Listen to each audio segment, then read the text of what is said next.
Let's see. What do we want to do? I think one thing we absolutely need to do is say hello to a few new members of the David Pakman Show membership program. Will Sagan, Alan Friedrich, Colin Berkhamshire, Chris Burke, and Carlos Enriquez. And again, reminding you, davidpakman.com/netroots. Special offer going on right now. Because of our Netroots Nation voting campaign, we're extending a very special offer at davidpakman.com/netroots to future and potential members of the show. Here's a story that I am very disappointed we even have to do, but we have to. And that's that General Electric paid no taxes on the $5.1 billion in profit that it made in 2010. That's the portion of their profit that they made in the U.S. The American tax bill for General Electric, zero. In fact, it's worse than that. General Electric actually claimed a tax benefit of $3.2 billion within the U.S. How did they do this? What has GE been doing? And why are the unemployed individuals making $250 a week the ones dragging down the economy while GE pays no taxes? GE has been cutting the percentage of its American profits paid to the IRS for years, resulting in a far lower rate than at most multinational companies. They're actually paying a particularly low rate. They have been for years. GE's giant tax department is led by former Treasury official John Samuels. It is often referred to as the world's best tax law firm. Okay, so GE, hey, they can hire whoever they want, perfectly legal, whatever they want to do, as long as they're not doing anything that's illegal, right?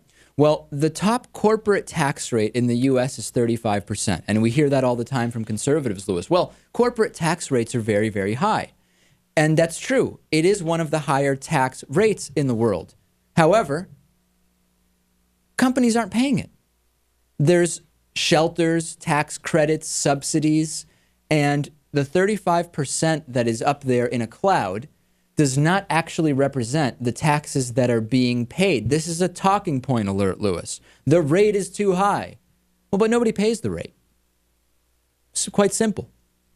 And it's not something I don't think many people are aware of. They hear the talking point, the rate's too high, and they parrot the talking point. And they're not thinking, well, what is the actual effective rate that people are paying, companies are paying? Right. And the same applies to the oil companies. Didn't we talk about that recently too? Yeah, and we'll get to that. I mean, GE reported its tax burden was 7.4% of American profits, right? Which is about a third of the average reported by other American multinationals. Even if those figures are overstated because they include taxes that will be paid only if the company brings overseas profits back to the U.S., GE is still effectively getting money back here. They're getting money back. And these strategies, these changes in tax laws that encourage some businesses and professionals to file as individuals, they've pushed down the corporate share of the nation's tax receipts. And it's the numbers, Lewis. In the mid-1950s, 30% of all federal revenue was from corporate taxes. Take a guess at what it was in 2009. 30% in the 50s. I have no idea. I mean, what do you think? What would be low? What would be low? I don't know, 15%. 6.6%. In 2009, 6.6% of the nation's tax revenues were from the corporate share of taxes. I have more money in my wallet right now, Lewis, than GE paid in taxes for the year. That's what it is. It's quite simple. It's brilliant. It seems to be a very well-run company. Over the last decade, GE has spent millions of dollars to push for changes in tax law. But what are millions when you end up getting back $3.2 billion? And this includes more generous depreciation schedules on jet engines, green energy credits for wind turbines. A lot of the times when you say, well, hold on a second. GE wants green energy credits. That's great. GE's green. They're for alternative energy. They may be, but it's a tax benefit. It's a tax benefit. And the most lucrative of these measures allows GE to operate this huge leasing and lending business abroad with high profitability and little foreign taxes, no American taxes.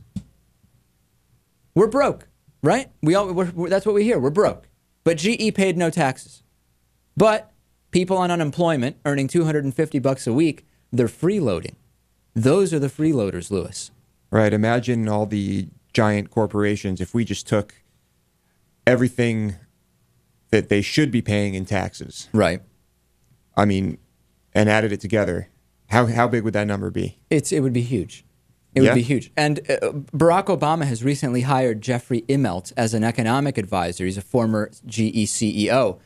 Maybe he can help the U.S. pay no interest on all of that debt we've got.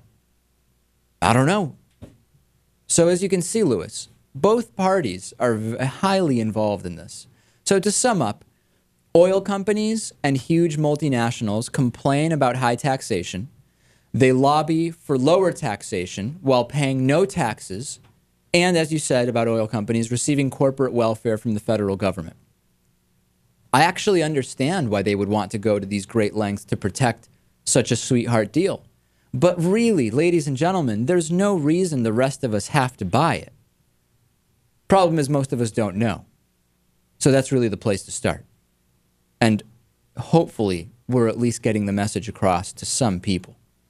You better get it across to the politicians who are complicit in all the legislation that allows this to happen. Believe me, they know. They're swimming in it. They love it.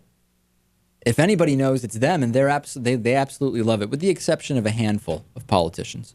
Let's take a break. Make sure to like our Facebook page, facebook.com/David Pakman Show. We'll be back after this. So much more still to talk about.